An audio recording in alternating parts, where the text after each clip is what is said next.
Hello, Professor. This is week 2B, Jedi Lessons.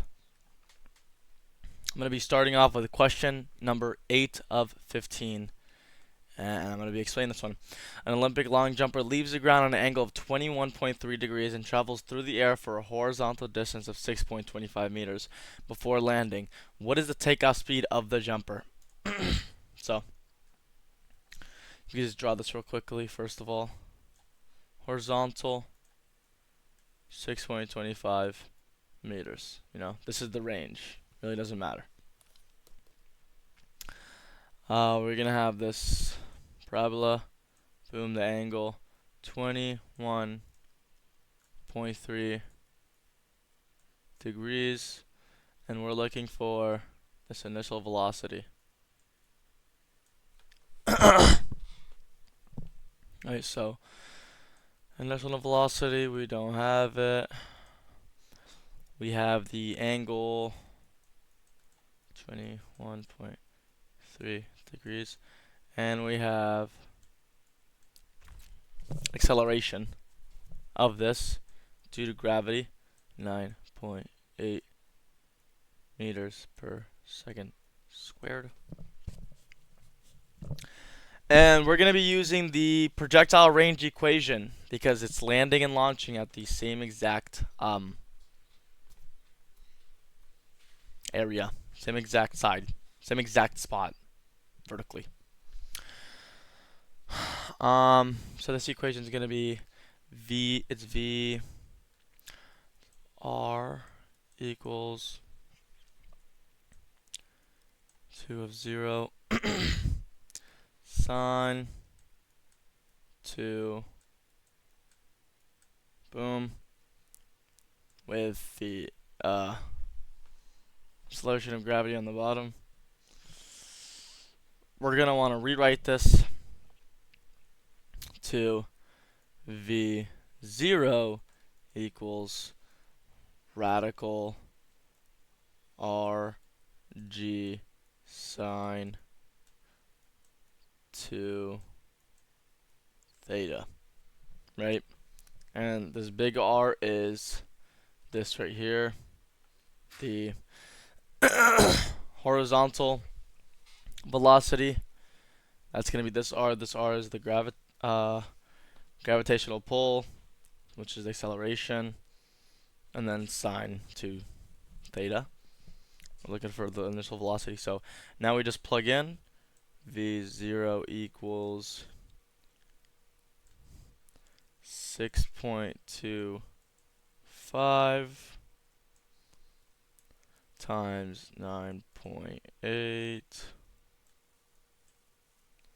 over sine 2 21.3, and let me check. That's going to be equal to radical 90.48, which is also equal to 9.51, and this is meters per second, because we're trying to find velocity, which is a vector with the SI units meters per seconds.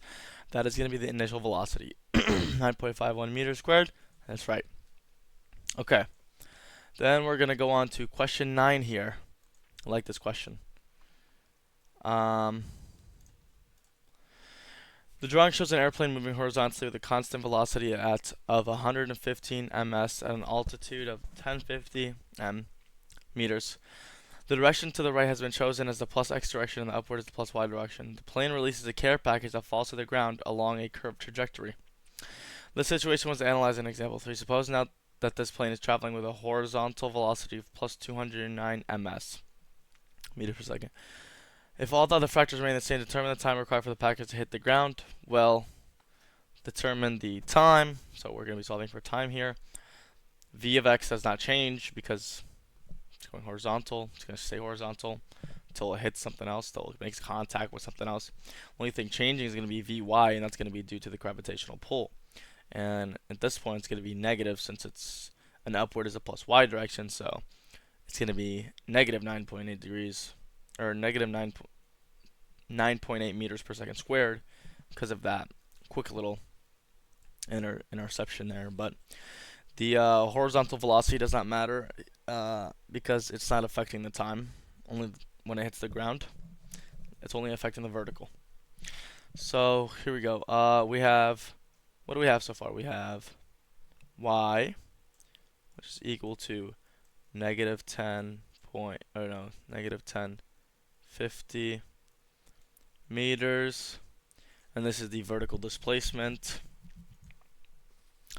V0, initial velocity of y, is going to be 0 ms. That's the initial vertical velocity.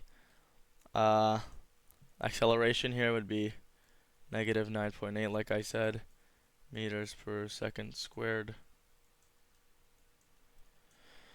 And then t, that's what we're trying to find, which is going to be a question mark, so we don't know what that is yet. So in this situation, we want to use the vertical motion equation because, well, we're looking at vertical motion, and horizontal motion is not going to matter here. So that's why we can use this, and we're going to be finding t. So just put the equation up.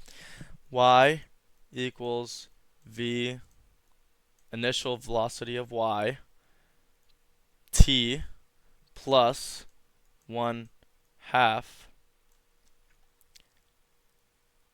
a t to the second. That does not look like a plus, like at all. There we go. Okay. And so if we just plug in here, we'll get negative 1050 meters. It's equal to initial velocity of y, which is 0 times t, plus 1/2 times, obviously, negative 9.8, and t squared. So if we're going to be solving this, we are going to get negative 1050 meters.